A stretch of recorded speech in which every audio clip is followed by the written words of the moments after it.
Boa noite, meus irmãos da Confraternização Espírita Baiana. Tudo bem com vocês? Eu quero saudar vocês todos em nome do nosso irmão Ramon. Hoje nós vamos falar de um tema muito interessante e que diz respeito à nossa condição enquanto espiritistas, que é justamente o espírita e a morte. A morte? Falamos tanto da morte, ou da desencarnação, não é verdade? Mas o que é que nós espíritas sabemos, pensamos, efetivamente sentimos acerca da morte, acerca da desencarnação, como nós sabemos ser um termo até mais apropriado? E a gente vai observar que ao longo da história da humanidade, essa sempre foi uma preocupação dos seres humanos. Nós, enquanto seres sencientes, nós sempre procuramos entender o porquê da morte. Para onde vamos? O que é que acontece logo depois? Por que então existe essa finalização de uma vida?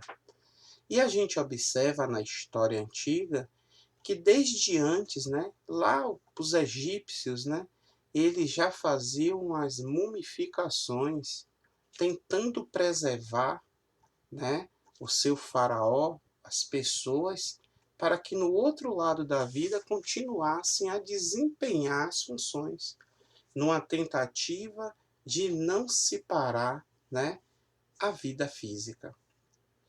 E a gente observa, até às vezes com muito humor, que quando um faraó, quando uma pessoa importante desencarnava, e isso é visto nas pirâmides, nas tumbas, os servos, os escravos, vários deles eram mortos para que fossem juntos com o faraó para servir ao seu senhor.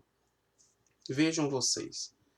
E aí, ao longo do tempo, a gente observa religiões, pessoas, povos, que tratam a morte com maior naturalidade, como os hindus, em cerimônias de cremação dos corpos, e se joga, lá no rio Ganges. A gente vê outros povos em que conservam o corpo por um bom período. E isso, ao longo do tempo, a gente vem enfrentando, até com o advento do nosso Mestre Jesus, que passou a nos ensinar das questões espirituais. Jesus, que com seu evangelho de Boa Nova, ele veio nos falar dessas questões e não das materiais.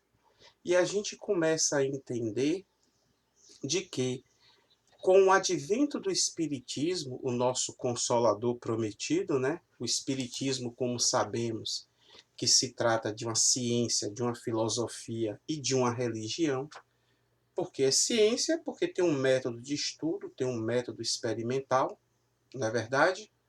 É uma filosofia porque todos aqueles que conhecem a doutrina espírita e passam a praticar os seus ensinamentos, eles fazem uma transformação em si. Existe uma transformação do indivíduo.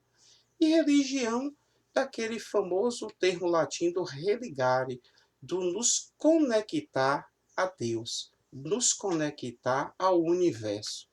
E aí, meus irmãos, a gente vai vendo que na civilização, até então, a doutrina espírita, houve uma ideia para muitos de deixar de lado essa questão da morte. Para outros, de se implantar a cultura do medo. A civilização, a gente vê nos livros de história, principalmente nos livros espíritas, a gente observa que essa questão da morte, ela se acabou, ela foi rejeitada por questões de arrogância, por questões de vaidade do ser humano. Por quê? Porque a morte, ela é vinculada diretamente a um dos princípios básicos da doutrina espírita, que é a reencarnação. Sim, com a morte, nós espiritistas sabemos que a vida continua. Vida com V maiúsculo. As várias vidas que nós temos em uma longa jornada de busca da nossa plenitude, de busca da nossa evolução. A gente vai observando, então, de que ao longo dessas vidas existe um jornadear de encarna, desencarna. Ou, como nós costumamos dizer, nasce, cresce, vive, desencarna, espiritualidade, erraticidade, reencarna novamente e o ciclo continua. Então a gente vai observando que nós espíritas temos consciência disso. Sabemos que a vida continua. Sabemos de que a morte verdadeiramente é uma passagem. É como se tivéssemos, como diz Emmanuel lá no livro Justiça Divina, se mudando de um lugar para outro, de um bairro para outro. E qual é que é a diferença? O porquê do medo? Morrer dói? Segundo os espíritos, não. Mas o que é que influencia em nós a questão de se saber ou de muitas vezes não gostar de se falar acerca da morte? A gente vai vendo, e Chico Xavier nos diz isso muito claramente, que ele diz que na vida não vale o que nós temos. Pouco importa o que nós somos, os títulos que nós tivemos, as medalhas que ganhamos. Vale o que a gente realizou com aquilo que a gente possuiu. E, acima de tudo, o que importa é o que a gente fez de nós mesmos, como nós nos conduzimos. Então, a morte, a gente começa a observar que nessa mudança de local, o que a gente leva é justamente de um bairro para outro, mas nós levamos o que nós nos transformamos moralmente. Nessa passagem, nós vamos continuar sendo exatamente quem nós somos. E mais, vamos ser em essência, porque estaremos em espíritos, sem máscaras, sem personas, sem aparências. A gente observa muito isso durante o quê? Qual é o momento que nós mais nos aproximamos da morte quando estamos encarnados? É durante o sono, que temos a emancipação do nosso espírito, a emancipação da alma. Então, nesses períodos, a gente observa quem realmente nós somos. E a gente vai observando, meus irmãos, que na jornada evolutiva nossa, à medida que vamos encarnando e desencarnando, vai se tornando cada vez mais sutil, vai se tornando cada vez mais natural essa passagem. É uma missão. Saímos em missão, vamos a um outro lugar e retornamos. A questão é que essa missão ela tem que nos ser passada e a gente tem que desempenhar ela com todas as forças, com empenho, com esforço próprio que nós tenhamos. Porque, na verdade, se nós observarmos, existe morte. Para nós espiritistas, a morte não existe. É apenas uma viagem, não é verdade? Mas aonde é que reside exatamente esse medo? O medo da morte, nós sabemos que ele está diretamente ligado ao nosso comprometimento com a nossa transformação moral. O quanto mais formos apegados às questões materiais, mais difícil se dá essa transição. Vocês já viram uma criança, quando está com um brinquedo, está fazendo uma atividade que ela gosta, e é chegada a hora de ir? Como ela chora, muitas vezes ela dá birra para não querer sair daquilo que está agradando-a. Assim somos nós. Então, devemos ao longo da nossa vida, nós termos uma conduta, procurarmos agir sabendo da existência das questões espirituais. O que, aliás, é o nosso objetivo aqui na Terra. Então, a questão do fenômeno da morte, ele passa a ser entendido como essa viagem, essa passagem, mas que, ligado a ela, ao seu processo, está ali intrinsecamente agregado a condição pela qual nós vivemos na vida física. Então, nós sabemos que nós somos filhos de Deus e que Deus colocou dentro de nós essa semente de amor, essa luz. Deus, soberanamente justo e bom, ele não nos colocou na Terra ou em qualquer planeta ou em qualquer lugar para reencarnarmos com um objetivo que não fosse a busca da nossa evolução, da nossa perfeição. Então, nós devemos entender com nossas características intelectuais, morais, que nós somos aquilo que verdadeiramente praticamos. Nós somos o nosso tribunal de consciência. O Espírito de verdade já nos disse isso.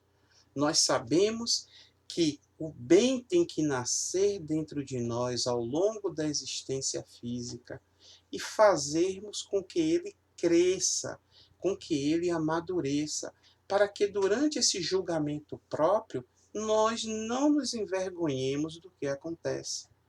E vários livros espíritas, Obreiros da Vida Eterna, por exemplo, de André Luiz, retratam essas questões da morte.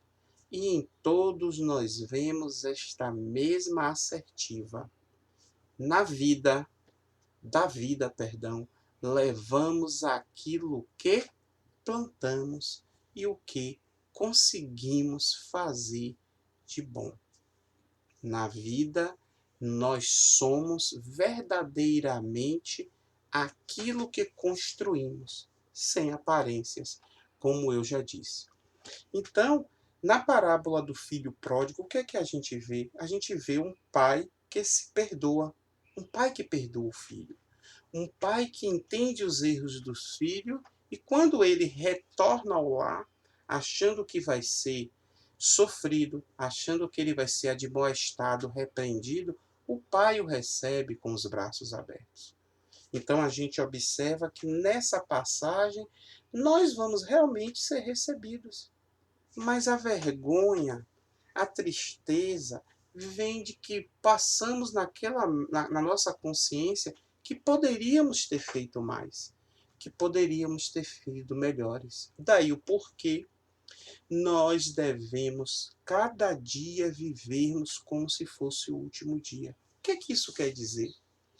Que nós diariamente, que nós tentemos fazer o bem para que possamos ir mitigando, meus irmãos, extirpando de dentro de nós o que ainda temos de imperfeição. É o seguir aquilo que Santo Agostinho dá de resposta na questão 919. Que em suas orações diárias ele repassava o que fizera durante o dia. E se fez algo de errado, que procurasse corrigir, que procurasse e pedir o perdão, que procurasse reverter aquela situação com a pessoa que foi ofendida. Então, essa desencarnação, essa mudança de plano, nós levamos na nossa mochila aquilo que conseguimos amealhar durante essa nossa vivência. E mais, sabemos que nós estamos falando de um desencarne. O porquê desencarne? Porque é justamente o corpo, ele se decompõe e o espírito permanece. Daí porque Kardec nos diz que não é o espírito que sai do corpo e aí a gente morre. Na verdade, o desencarne ele ocorre porque o corpo em decomposição, o fluido vital, ele acaba, ele se extingue e molécula a molécula vai se desintegrando e aí vai havendo essa separação. O próprio Espírito de Verdade diz, não é uma quebra, é um desatar, é algo gradual. Mas Wagner, eu já vi falar de que tem muitos que sofrem. Por que existem então pessoas que depois da morte ainda acham que estão vivas? Justamente pelo que nós estamos falando. Porque nós levamos daqui aquilo que conseguimos amealhar de virtudes, meus irmãos. aquilo que conseguimos amealhar de melhorias, de transformação moral. E o apego aos bens terrenos, às coisas materiais, efetivamente é o grande entrave no processo do desencarne. Os espíritos nos dizem que quanto mais o ser ele é apegado às questões materiais, ele não vai querer largar o corpo. E ainda que ele depois perceba que já está desencarnado, ele ainda fica durante meses, dias, meses, anos com a perturbação. O que o espírito de verdade diz que para alguns essa perturbação são poucos dias, que é essa retomada de consciência do outro lado. Para uns é alguns anos. Por quê? Porque ainda se acha de que possui, de que está naquele meio, a ponto de achar que tem que ir trabalhar, de conversar com as pessoas e perceber que não respondem a ele. Então a gente vai observando que tudo parte da nossa consciência. Então, essa vida espiritual, que é depois da nossa morte, é a nossa verdadeira vida. Na verdade, nós viemos de lá para cá, e não o contrário. Nós estamos, na verdade, retornando e não estamos iniciando uma nova jornada. Então, nós espiritistas sabemos disso, temos essa consciência. Mas, meus irmãos, pensemos bem, quantos de nós e muitos de nós têm medo de morrer? Não é piada. Quantos de nós não quer falar sobre o assunto? Quantos de nós sabemos do que ocorre, já lemos, mas preferimos ficar afastados, né? Divaldo Franco diz, né, quando ele está no humor, né, naquelas piadas que ele conta, de que chegam até ele já está numa idade avançada, mais de 90 anos de idade, e aí ele disse que uma senhora se acercou dele e fez: mas Divaldo, eu lhe conheço há tantos anos e você não morreu? Você está aí, vistoso, você está bem, você não morreu. E aí ele diz o seguinte: calma, minha amiga, a gente sabe da morte, mas não precisa, só porque a gente sabe que vai morrer, precisa ser agora. Não é verdade? A gente tem que começar a entender de que o fenômeno ele se processa, mas a gente não deve trazer para dentro de nós essa questão do medo ou a questão da culpa. Como se livrar da questão da culpa e do medo? Como é que a gente pode não ter medo? Primeiro, de que nós só temos medo de algo que nos consome intimamente, que nos traz insegurança. Ora, se sabemos de que é uma passagem e de que é algo que é certo na vida, é a única certeza, como diz o ditado popular, que nós temos, que é a certeza da morte, mas não deixa de ser também uma preocupação. Na verdade, Siddhartha Gautama, o Buda, já dizia isso, né? Que a questão da morte ela influencia no sofrimento, né, do ser humano, na existência. Mas aí a gente vai vendo de que essa lógica não há o porquê ter um medo. Até porque é a finalização de uma etapa em que nós vamos levar aquilo que da batalha que viemos, que travamos, nós conseguimos amealhar de virtudes, de melhorias. Fomos criados, meus irmãos, espíritos simples e ignorantes.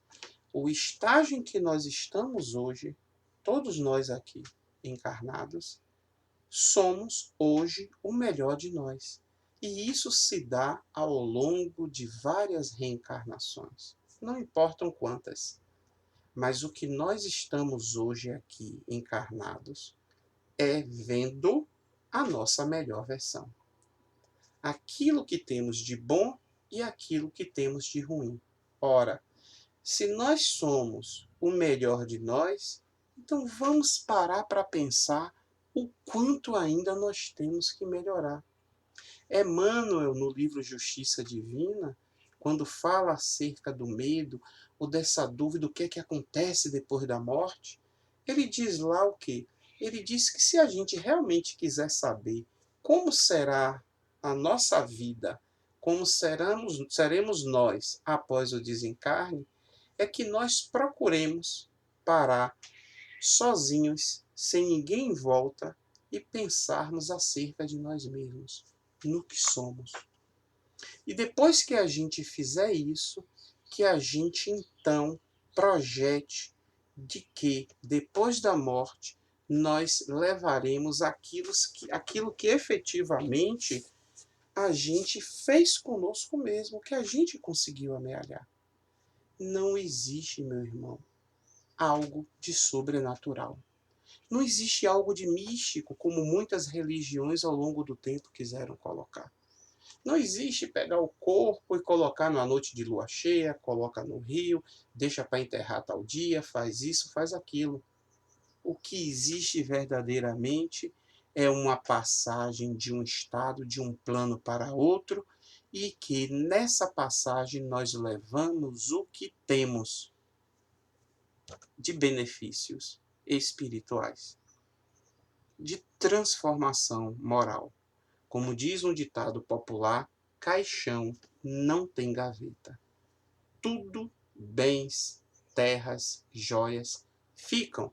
Levamos aquilo que conseguimos nos tornar melhores ou, infelizmente, piores.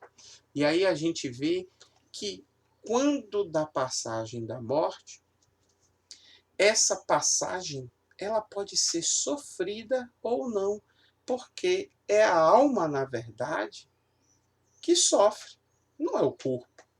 Porque o corpo ele vai se transformar numa matéria inerte, podre. Então, o sofrimento, a aflição que se vem a ter durante a passagem da morte, ela é meramente moral. São as mazelas. E vai se agravar à medida do que como foi a conduta do espírito durante a sua vida. Né? E a gente observa isso voltando à reencarnação, e na verdade nós espiritistas sabemos disso e temos isso numa fé raciocinada justamente por conta da reencarnação, dos estudos, né? A questão prática da reencarnação, como os estudos do Dr. Ian Stevenson, né? Ou de Remendra, lá o indiano, em que eles nos passaram os casos, as questões vinculadas, os testes a provar a reencarnação.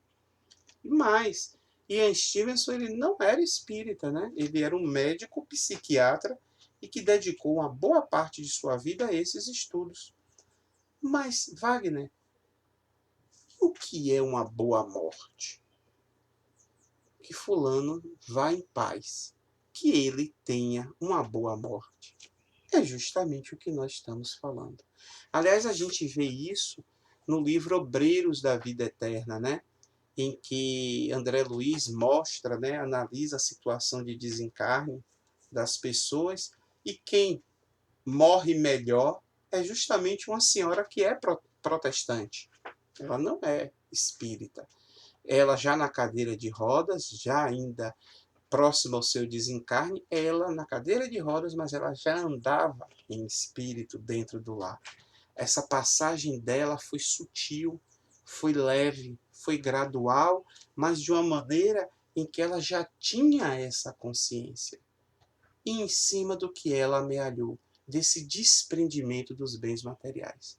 O espírita também, ele teve uma boa passagem, apesar dele ter tido sofrimentos, principalmente em relação à família que ele estava deixando, as pessoas que lhe eram caras, né, que lhe eram queridas. E o católico, ele demorou mais, ele sofreu mais por apego às questões materiais. Não que não tenha protestante e espírita que ainda tenha apego às coisas materiais. Não é isso. Ele fez essa comparação em termos de religião, mas para mostrar de que o que vale é a nossa conduta moral, independente de religião. E a gente observa muitas vezes de que o ser humano ele tende a achar, o ser humano materialista, de que morreu, acabou.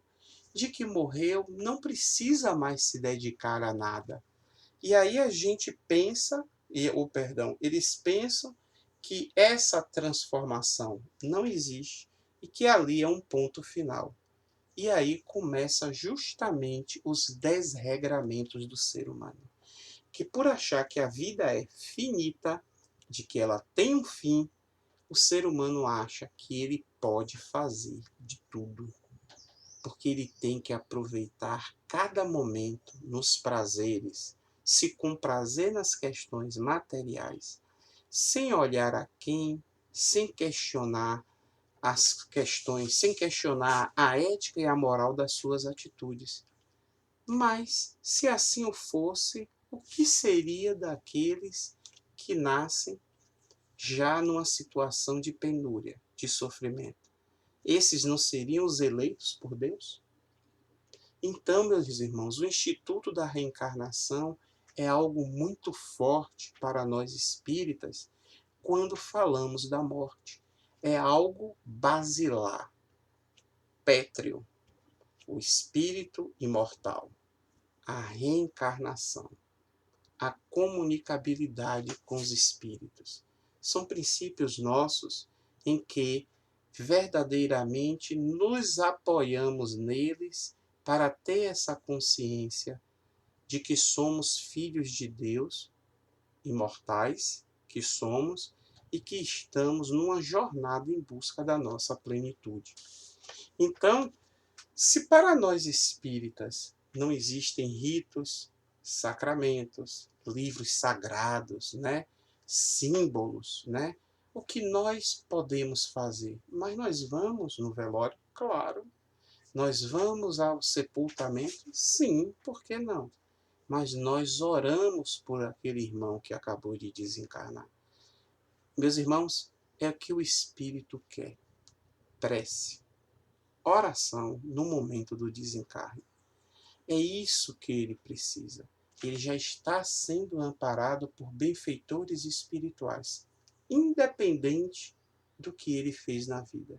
Tenha sido uma má conduta ou uma boa conduta. Como eu disse, o sofrimento, a dor, ela é moral. Mas o que nos custa, e não custa nada, fazermos uma homenagem por aquele que nós convivemos, por aquele que esteve ao nosso lado durante uma parte ou durante toda uma vida. É uma gratidão no sentido de homenagear aquele espírito e de sabermos que não é o fim, de que não é um adeus, e sim um até breve. É de sabermos de que os rituais, eles pouco importam. Mas, na verdade, o que vale são as palavras. O que o nosso coração, e isso eu estou falando durante o momento do velório principalmente, o que o nosso coração, o nosso pensamento expressa. Isso é que os nossos irmãos estão. Mas eles estão sendo assessorados por benfeitores espirituais, apesar do que, se houve uma má conduta, uma conduta moral muito inferior, outros seres de afeição a ele estarão presentes e isso será conturbado. Mas se houve-se uma conduta moral versada no bem, todos também estarão ali recebendo irmãos, mentores também do bem. É uma conspiração? Não. É fluídico. O que existe é um magnetismo. E a gente vai observando que durante esse processo, quantos, né, relatam de que começa a haver parentes desencarnados momentos antes? Porque a nossa verdadeira família, que é a família espiritual, ela vai estar no momento do nosso desencarne, como estiveram durante a nossa vida, torcendo por nós, nos auxiliando, nos intuindo ao bem, para que pudéssemos galgar mais um degrau da escada que conduz à perfeição, da escada que conduz a Deus, a famosa escada de Jacó, lá do Antigo Testamento. Esses nossos amigos espirituais, essa nossa parentela espiritual, ela que tanto esteve ao nosso lado, também no momento da passagem, está ali para nos receber. E aí o Espírito de verdade nos relata essa perturbação que ocorre nessa transição. E que essa perturbação, que é justamente o tempo decorrido para a tomada de consciência, ela é tanto mais breve quanto moralmente elevado, mais elevado, o espírito for. Então, dessa maneira é que a gente, como eu disse, temos que estar preparados para esse momento. Temos que ser vigilantes, meus irmãos. Por quê? Porque a gente precisa, no momento dessa passagem, estarmos conscientes daquilo que nós fomos e não nos arrependermos do que fizemos. Para que a insegurança, para que o medo, ele não nos acerque. Bom, nesse processo de passagem da morte, a gente tem aquele período daqueles que ficam, o chamado luto. O luto, nós espíritas temos que ter? Claro! Como é que nós temos, saem de nós alguém do nosso convívio de tanta afetividade e nós não vamos nos lembrar deles? Como é que a gente vai se esquecer deles? Das coisas boas, das vivências, até das coisas ruins. Então, o momento do luto, ele é um momento dos que ficam, mas que também tem que ser um momento breve, pois a vida ela vai continuar. E nós espíritas sabemos que não é de boa valia para o espírito que desencarnou ficar ouvindo, recebendo vibrações de choros, de rebeldia, de desespero dos que ficaram. Isso não faz bem ao espírito. Novamente eu repito, sabemos que o espírito que desencarna ele precisa de oração.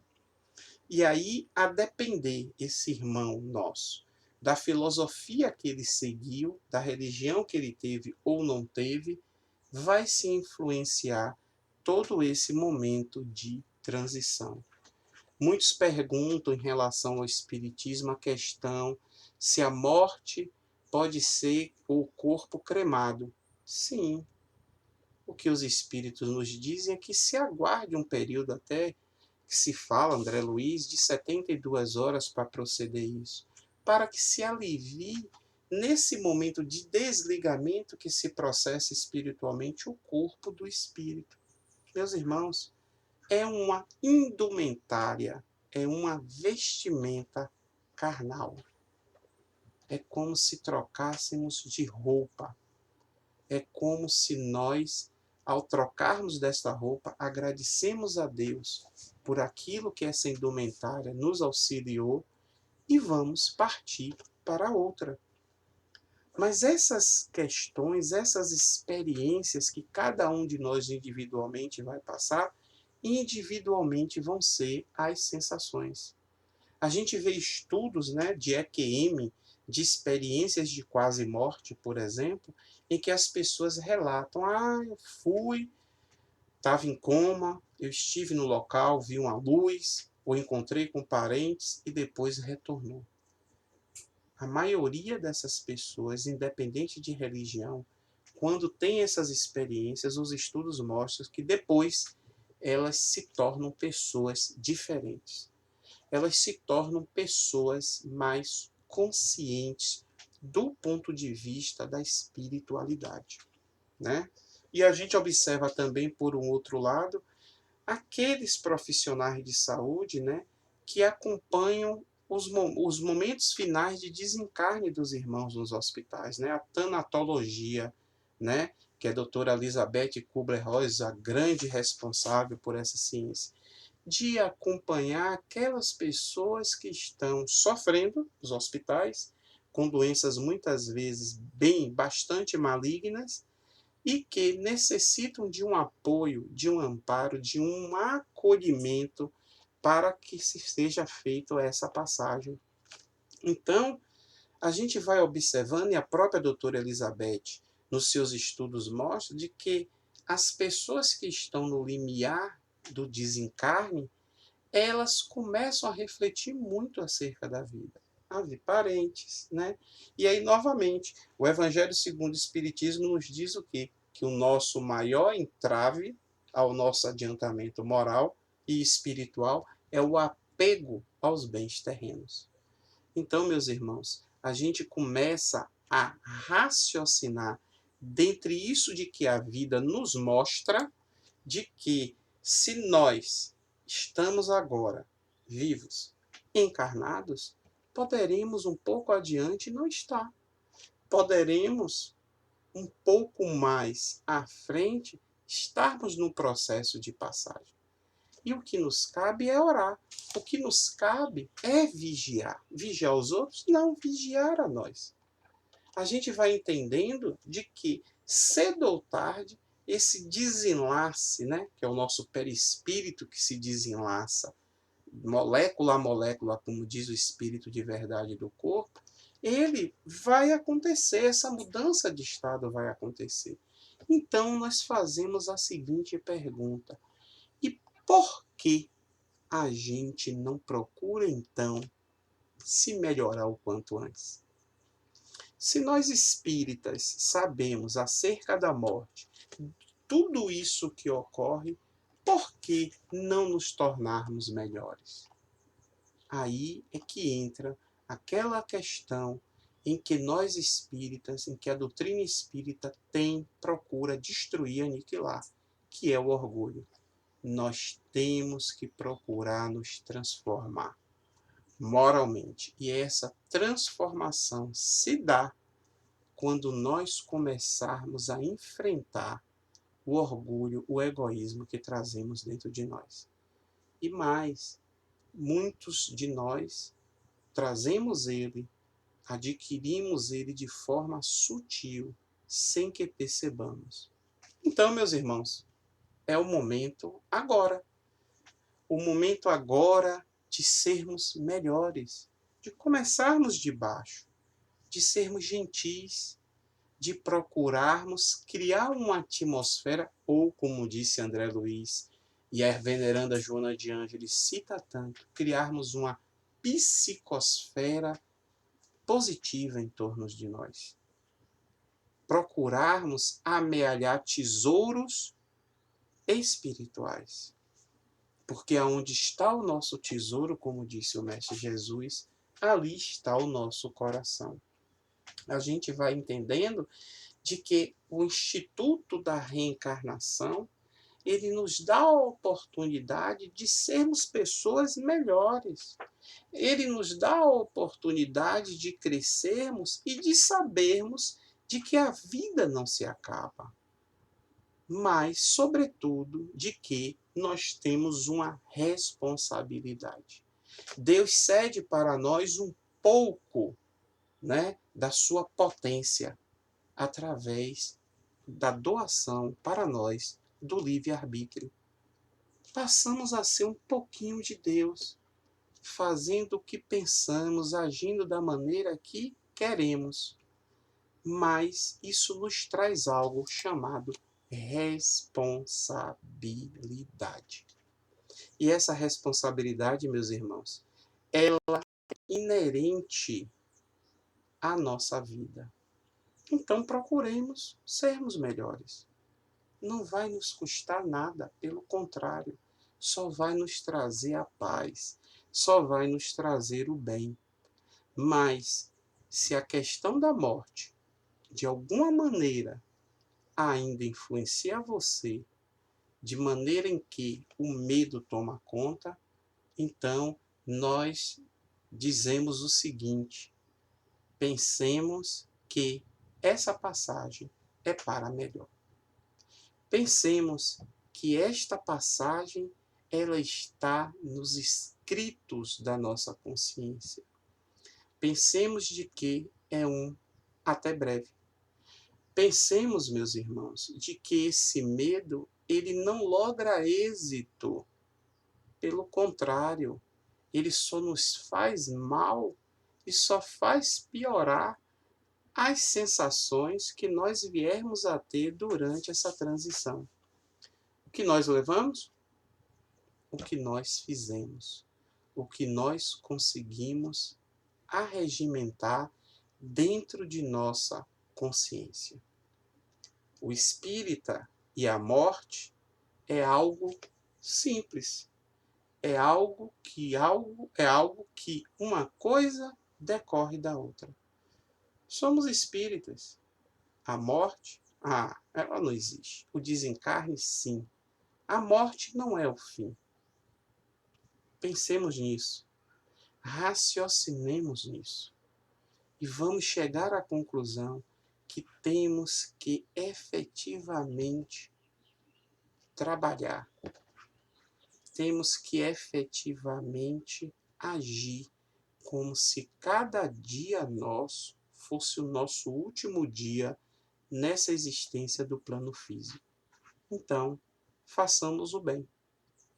Façamos o bem para suplantar o mal que fizemos.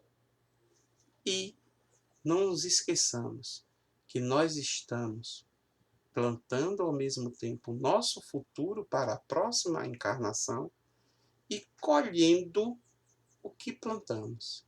Então, nessa semeadura, colheita simultânea, nós precisamos da prática do bem para sabermos plantar melhor para a próxima vida após a morte.